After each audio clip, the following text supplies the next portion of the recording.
Hello and welcome back to the channel. My name is Isaac and today we're going to be talking about Nioh 3. We have an awesome article by Games Radar.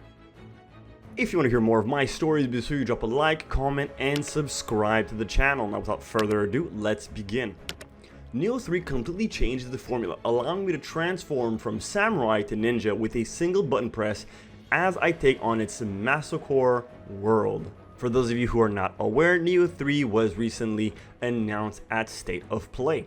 I've only had to wait 5 years for Nioh 3, which is a very reasonable time frame, especially considering how good Nioh 2 was. I 100% agree with this. It's a hill I am going to die on. Nioh 2 was a fantastic game. For my money, it's one of very few Souls-like to offer a seriously compelling alternative to From Software's own titles.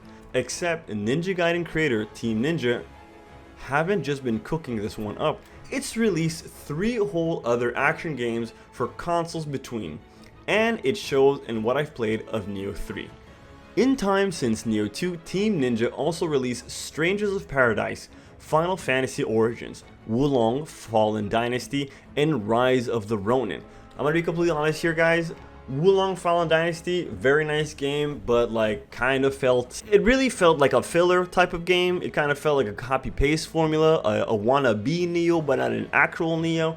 And for Rise of the Ronin, I thought it was a good game, but it just couldn't keep my attention the same way Nioh did. It's no exaggeration to say I can feel the work put into all these titles in my first few hours with Nioh 3. It's not just another game in the series, but represents the continued evolution of Team Ninja. I'm literally able to point out each new addition that changes up everything I thought about the series while playing Nioh 3 Alpha and see how the devs' ideas have grown from previous games. For anyone, again, not aware, you have the Nioh 3 Alpha demo available on the PlayStation Store right now for free. Ninja again. The most obvious change in Nioh 3 comes from the developer's namesake, Ninja.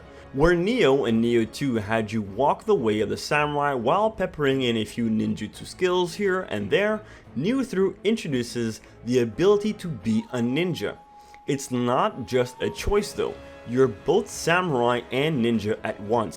With just a tap of R2, my custom character quickly spins into a different costume and changes their moveset and equipment in an instant, even mid-combo.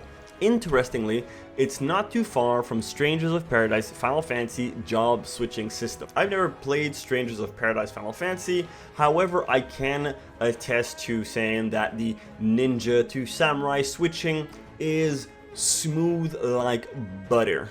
And not only that, it does actually change up your gameplay. It's not just a gear switching, it really changes how you play the game. For example, as a samurai, you have the ki pulse, which will recover your stamina and also dispel any of those little yokai puddles that they leave behind. But when you're in that ninja transformation, instead of doing a ki pulse, you'll actually do some type of shadow step, which will allow you to reposition mid-combo or reposition yourself behind an enemy. The transformation from samurai to ninja is sort of an evolution of our hero's abilities to use yokai powers in the second game. Yet instead of a one-off skill and temporary shift, here I can switch basically whenever I want.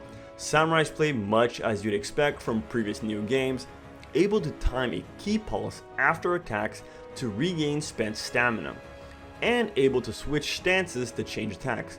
Though so far it seems Nioh 3 just has low and high stats and no mid stats. Land enough strikes and you'll overclock into a charge state 2, boosting damage output. This is incorrect because you start off the game in mid stance and you can then unlock the high and low stance, and you also have an attack from the sheath position. The overclocking into a charged up state is basically the artifact possession, which is the thing that's actually going to be replacing the living weapon from Nioh 1 and the yokai shift from Nioh 2. Meanwhile, playing a ninja funnels off the ninjutsu powers to give you more complete feeling palette of potential abilities. Attacks here are much faster across katana, talons, and the likes, and if you can maneuver behind enemies, you'll get damage boosts. Aiding in the ability to do just that is misting, which replaces ki pulse in this form, a short-range dash-like teleport that feels delightfully ninja-like. Dodge rolls are also a lot faster in this style, and you can be extended with a bonus flip. So just another small correction over here, guys. There is no katana for the ninja. As of right now, you have the dual wade, you have the fist weapon, you have the kurisigama, I believe. And yeah, I think that's all we have available in the demo as of right now. I guess it's dual wield katanas, to be fair. While the stamina management and heavy swing timing of the samurai comes easily, the ninja role is taking some getting used to. Though I do love the slickness of the action, a few tense scuffles with the demonic yokai shows the system to be as expected, and it's best when optimally switching between the two just at the right moment. I think the best use of the switch is the fact that you can use it as the burst counter. In Nioh 2, whenever an enemy would glow red, you would then have to do a burst counter, and I just feel like the burst counter was very finicky. It was extremely hard to pull off and just inconsistent. So far in the alpha build of the demo, I have been able to consistently pull off the burst counter by switching classes. It does feel a little bit like rubbing my tummy and patting my head this early into the game, but that's Nioh for you. While my hands-on does seem like has fewer weapons than Nioh 2, 3 per class, they still have a deep customization option that are sure to be rewarded those willing to dive into the details. The only downside is the detail also found in the loot, and I end up amassing. Yeah, no, they seriously need, like in Diablo, you have this where you can, like when you pick up loot, you can hold the pickup button and it automatically equip the item onto you. You are picking up so much loot in Nioh, it's ridiculous that I constantly have to go back into the menu to just equip it. I wish I could just hold down pickup or double click pickup, something of the sort for me to just instantly equip the item. It's not just the combat that feels at once familiar but different, it's the way you move around the world of Nioh as well. There are still plenty of hidden collectibles, loot, and shortcuts, but now you can double jump. Perhaps the greatest skill a master samurai or ninja can learn is defying gravity. Honestly, I think this is a great addition. I am so happy that the jump button is making its comeback into video games. I really feel like From Software kind of robbed us of the jump button. Everyone was trying to make the next Souls game, so all these games no longer had a jump button, and I'm glad to see it make its return. Not only does that mean you can scoop up goodies, but choose how and where to begin engaging with the enemy, even getting in a sneaky shinobi strike from the air if you choose. Here it feels like it's taking a page from Wulong Fallen Dynasty, where the levels had plenty of wide design to allow you to mix up pathways. True, you had quite a few options when it came to Wulong Fallen Dynasty. World at War. Yet Nioh 3 embraces an open world approach, replacing the previous game's stage by stage structure. At first, I'm left at a little cold by this revelation. The tight level design of Nioh and Nioh 2 remains my favorite aspect when revisiting them. My early hours in the open world, however, worked well. I still run between healing shrines, picking my way through tricky fights, and sometimes avoiding them. Though encounters may be better to revisit when leveled up, it's similar approach to Rise of the Ronin, if much less broad. Yeah, I encountered a world boss that I was 0% ready for. Me and my friend got into that. We immediately got wiped, and we just had to go grind a couple levels and come back and made the boss fight quite easier. Still, I wouldn't say easy, but it made the fight significantly more bearable. The more you explore, the more powerful you become.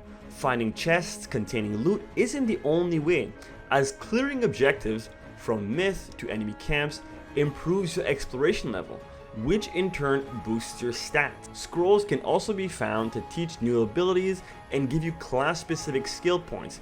Even little Scampus, fat rolling cat yokai, return this time rolling to out of the way item caches. Not only do we have our little fat cats, we can also find floating ferrets. If you shoot them out of the sky, they will give you a valuable item.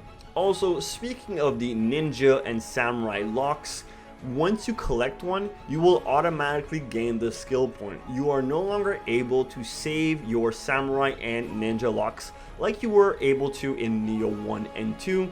I find this a strange decision. I enjoyed saving those locks. Along the way, you'll be able to duel the fallen revenant of other players to power up, as well as beckon blue revenants to fight by your side for ghostly co-op based on player builds. Also guys, don't worry, there is proper co-op in the game, which chef's kiss. You just gotta go into Expedition Exploration and you can invite a player into your world and the both of you can explore together.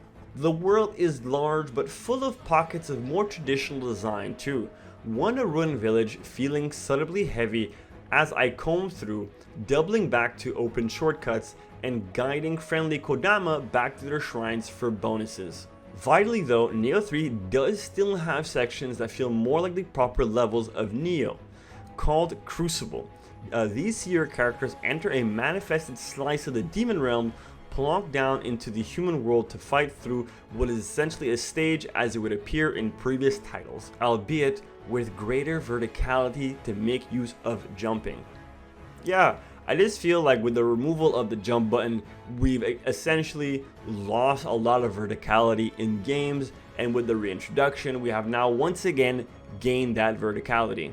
Here, enemies are tougher and taking hits reduces your maximum health, dealing damages and racking up demonic skills, restoring it. It adds the sense that this place is brutal, but I don't love the health reduction element. Still, landing solid hits cleanses the corruption quickly enough. I'm less keen on all that lava and explosions. The Crucible in my hands-on is a town that becomes completely overrun. Weird bone structures striking at an odd angle with a poorly timed jump seeing me instantly die in the red liquid. Now I can understand the annoyance of losing your max HP, however the fact that you can regain that lost HP simply through combat really adds a risk to reward mechanic in the game, which is something I personally appreciate. The boss too, an old Baba yokai with two giant twisting fire and ice snakes coming out of her back, is certainly no pushover. Overrun time and time again, I realize I'm a couple levels below that recommended. I could just turn around at the boss gate and grind some demons and summoning items to level playing field. But this is Nioh 3 after all, there's the open world. Able to fast travel the heck out of there, I can jump to any shrine I've unlocked in the map and continue exploring, which is a great idea. Fantastic, chef's kiss. Returning when I feel like I've grown powerful enough to take it on. It's here that Nioh 3 shows real promise, letting you set the pace with which you can clash swords and kunai with his biggest besties and leaving you to explore in the meantime. It's a hefty demo I've spent my time playing, but it's still only a taste of what Nioh 3 has to offer. It is certainly an ambitious undertaking, and that's before I even get started on the story. I've glimpsed here and there, starting your custom character here as Tokugawa Tekichiyo. So you'll have a custom character, but I think it's going to be based on an actual historical character. I have to do my research about that. Oh no, a famous historical warlord, never mind. It seems like there may be some time-windiness going on, a great hit of Japanese history as a weird demonic force tries to sap ancient records itself. I'm ready to jump in, samurai or ninja, and get slicing. This is Nioh Xenoverse. This is Xenoverse 3, guys. This is the Xenoverse that we never got. That's gonna be it for today's video. Let me know what you guys think in the comment section down below. Are you currently playing Nioh 3? Because I know I am. I actually streamed the first hour and a half of my gameplay. Be sure you check that out on my channel when you got time.